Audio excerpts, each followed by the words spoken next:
Scene 1. A woman sits in her rented apartment, pondering over how she could lead a comfortable life without the hassle of having to go to work every day. She looks out into the open from her window and concocts a devious yet effortless plan. She thinks of the first step. This is possibly the hardest part in the whole process.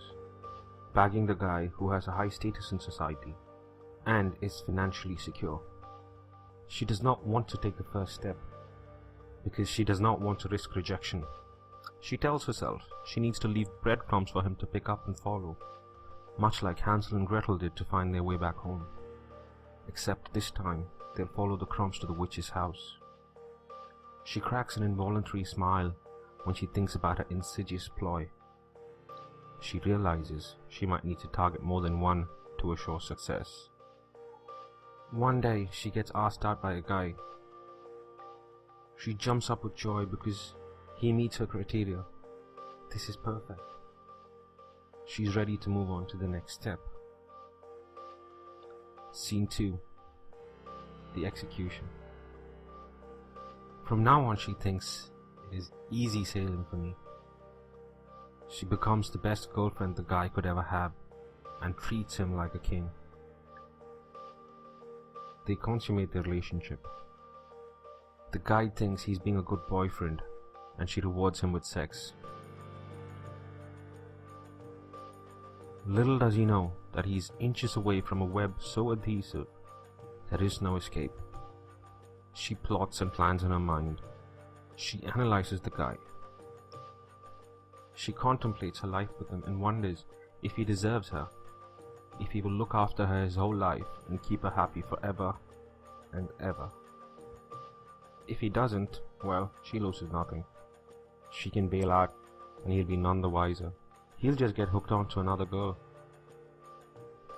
She, on the other hand, can experiment and analyze every single man to identify the best who would fulfill all her needs. Once he's in her pocket, little does he know that he has no way out. One day the guy decides he wants to end the relationship. She cries and throws a tantrum. It's all an act, you see, because she has nothing to cry about. He has no way to escape her clutches. He scurries away, thinking he's free. The next day, he's been charged with rape under false pretense of marriage. She can't stop herself from the sneaky grin that shows on her face. The grin of utter delight.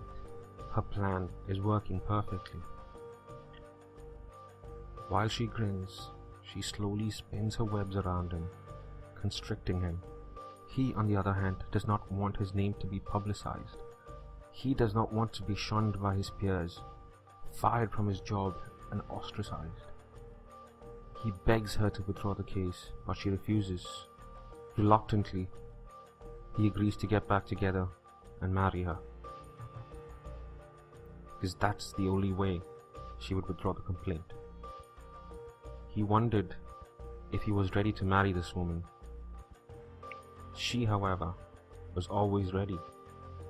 After all, it was her plan. Scene 3. The knot. On a warm Sunday morning, she sits as the beautician applies rouge on her cheeks.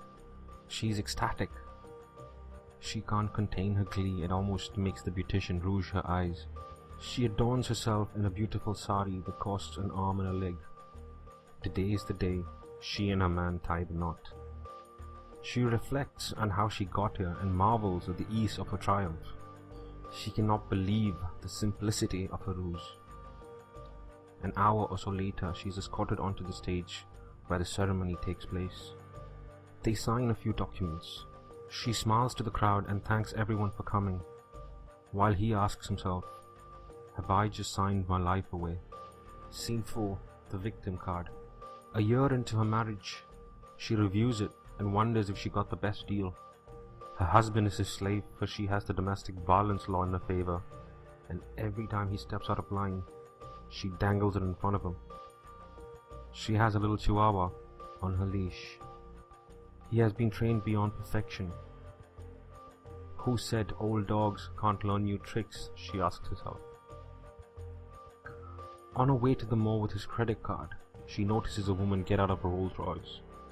She looks at the keys to the BMW her husband bought her and wonders if she could have got a guy who could afford a car like that. She thinks to herself, why not? I still have time. I'm only 25. That night when she got back home, she sat and fabricated a believable story.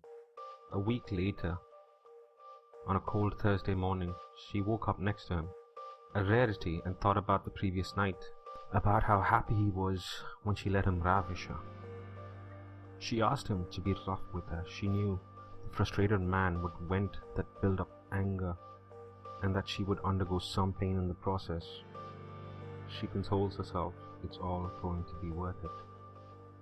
She grabs the keys to the BMW, tells him she's going to the mall to meet some friends. Her pet nods and she goes to the Women's Protection Center, one of the many accessible to her.